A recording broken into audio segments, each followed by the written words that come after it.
Habang tinatahak ang landas, unti-unting nabubunyag ang mga kwentong hindi agad nakikita. Mga kwentong hinubog ng hirap at pinatatag ng araw-araw na pagsusumikap. Sa bawat biyahe, may mga kwentong naghihintay na matuklasan, kung saan matatagpuan ang isang kwento ng buhay na patuloy na lumalaban sa araw-araw. At sa paglalakbay na ito, atin silang makikilala. Sa sitio Lamasam sa bayan ng Banga, ganito ang araw-araw na dinaraanan ng mga residente. Isang simpleng biyahe para sa iba, ngunit para sa kanila, ito ay bahagi ng kanilang pang-araw-araw na buhay. At sa lugar na ito, matatagpuan ang kwento ni Nida Alon at Susan Fiang. Isang kwento hindi lamang ng hirap, kundi pagsusumikap at pag-asa.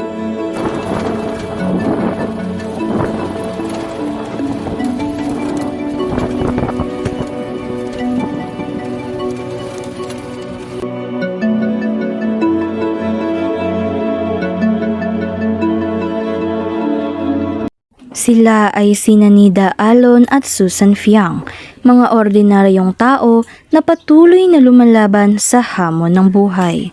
Sa kabila ng limitadong oportunidad, pinipili nilang magsumikap araw-araw. Sa pamamagitan ng kanilang sariling kamay, gumagawa sila ng barbecue stick isa-isa. Isang simpleng hanap buhay, ngunit nangangailangan ng tiyaga at mahabang pasensya. Ibinebenta nila ito sa ibang bayan, umaasang kahit papaano ay may maipantustos sa pang-araw-araw. Ako gali si Mrs. Nida Alon, nag-start diri sa Sitio Lamasam, Barangay El Munok, Banga, South Cotabato. May edad ko nga bali 58, magmanog senior citizen na. Ano po ang madalas niyong ginagawa sa araw-araw? Ang ginaobra ko sa adlaw-adlaw, halin sa balay, gapauma, mangita sang sang gapangabuhi adlaw-adlaw sa bukid, gahagbas o nagahilamon, may sang garden, tapos nagatapas ko sang kawayan, ginahimo namon stick para abot sa balay. Amo ginaadlaw-adlaw ang ginaobra tuwa sa balay, napanghimos o pero ang pangabuhian gid namon inang barbecue stick amo nang amon pangabuhian adlaw-adlaw bilang amon pangabuhian. Amo lang na sa adlaw-adlaw ginapon amo nang ginaobra namon.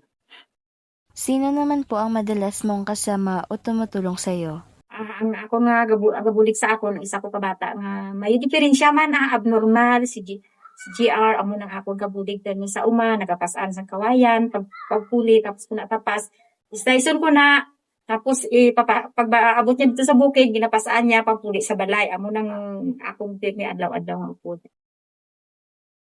Nahihirapan po ba kayo sa sitwasyon niyo ngayon?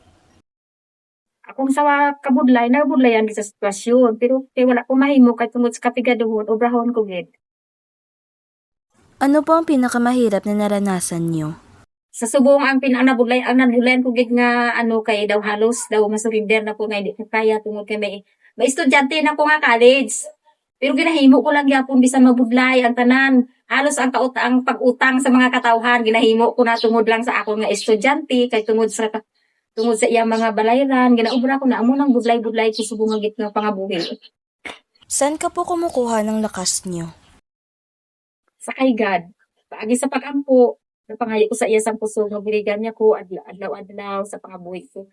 Natagan niya kung pusang pusog kag kabakod nga malampasan ko ang tanan ko nga kabudlay. Nagapasalamat ako sa kay God nga bisan tigado ko, kitagaan niya ko sa kusog, kapagsik kag kabakod nga makaya ang sanan nga kabudlay. Amo ni ang amo negosyo diri sa Lampasam. Kinabulan, pagtapos bulan, si ganggangon sa kalayo. Pagkatapos ganggang sa kalayo, bukuson. Kay ini siya back to back, amon pa ni siya nga lagarion, tapos bandol lagarion namon ni, kag bipiro naman, kag gisunod sa sako. Kag ibaligya sa manugbakal, amon ni negosyo namon diri. Pangabuhian namon ni adlaw-adlaw. Ibulat anay sa init. Ganggangon sa kalayo, bukuson nga amon ni kadlag ko Pagkatapos namon bukos sa amon ni kadlag ko, amo ni siya bandulon. Pagtapos namon bandol, amo ni siya lagarion kay ukdon. Kag bandulon naman diwat. Tapos ipagtapos namon bandol isulod sa sako kag i-deliver sa manugbakan. Sa bukid naman, gumagawa sila ng uling. Sa gitna ng init, usok at pagod, patuloy silang nagtatrabaho. Hindi man madali ang kanilang ginagawa, hindi sila tumitigil. Dahil para sa kanila, bawat pagsusumikap ay may layunin. Para kay Susan Fiang, hindi dito nagtatapos ang kanyang responsibilidad. Nagtitinda din siya ng pagkain sa kalapit na paaralan. Kahit na magkano ang kanyang kita, bawat benta sa kanya ay mahalaga. Sa bawat batang bumibili sa kanya ay may kasamang pag-asa. Pag-asang may maiuwi siya para sa kanyang pamilya. Ako si Susan Fiang, 24 years old. Residente sa Sitio Lamasang, Barangay Nunupanga, South Cotabato. May asawa at may dalawang bata. Ano ang ginahimo mo perme sa pangadlaw-adlaw? Ang ginahimo ko pero sa pangadlaw-adlaw, maluto, mga plato, walis, tapos maglaba, after sina malakas sa eskwelahan tapos baligya. May ara basang sitwasyon nga nabudlayan ka na sa kabuhi mo? Paano mo siya nalampasan?